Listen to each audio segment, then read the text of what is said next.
മറ്റൊരു പ്രധാനപ്പെട്ട വാർത്തയിലേക്ക് കടക്കുകയാണ്. തൃശൂർ പഴയന്നൂർ ലക്കടി പാതയിൽ KSRTC ബസ്സും ടോറസ് ലോറിയും കൂട്ടിയിടിച്ച അപകടം. വടക്കാഞ്ചേരി ഡിപ്പോയിൽ നിന്നും കോഴിക്കോട്ടേക്ക് പോവുകയായിരുന്ന ബസ്സാണ് അപകടത്തിൽപ്പെട്ടത്. ബസിന്റെ മുൻഭാഗം പൂർണ്ണമായും തകർന്ന നിലയിലാണ്. അപകടം നടന്നയുടൻ യാത്രക്കാരെ സുരക്ഷിതമായി പുറത്തിറക്കി. അപകടത്തിൽ ആർക്കും കാര്യമായ പരിക്കുകളില്ല.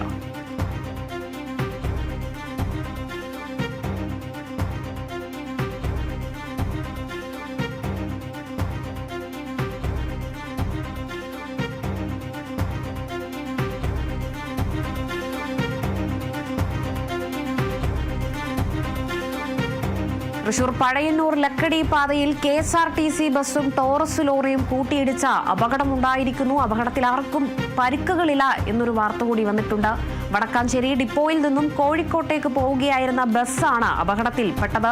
ബസിന്റെ മുൻഭാഗം ദൃശ്യങ്ങളിൽ കാണുന്നത് പോലെ തന്നെ പൂർണ്ണമായും തകർന്ന നിലയിലാണ്. ചില്ലുകളടക്കം പൊട്ടിയ നിലയിലാണ്. അപകടം നടന്ന ഉടൻ തന്നെ യാത്രക്കാരെ സുരക്ഷിതമായി പുറത്തിറക്കിയതിനാൽ വലിയൊരു അപകടം തന്നെയാണ് നിലവിൽ ഒഴിവാക്കിയിരിക്കുന്നത്. എന്തായാലും അപകടത്തിൽ ആർക്കും പരിക്കുകളില്ല എന്നൊരു വാർത്ത കൂടി വന്നു.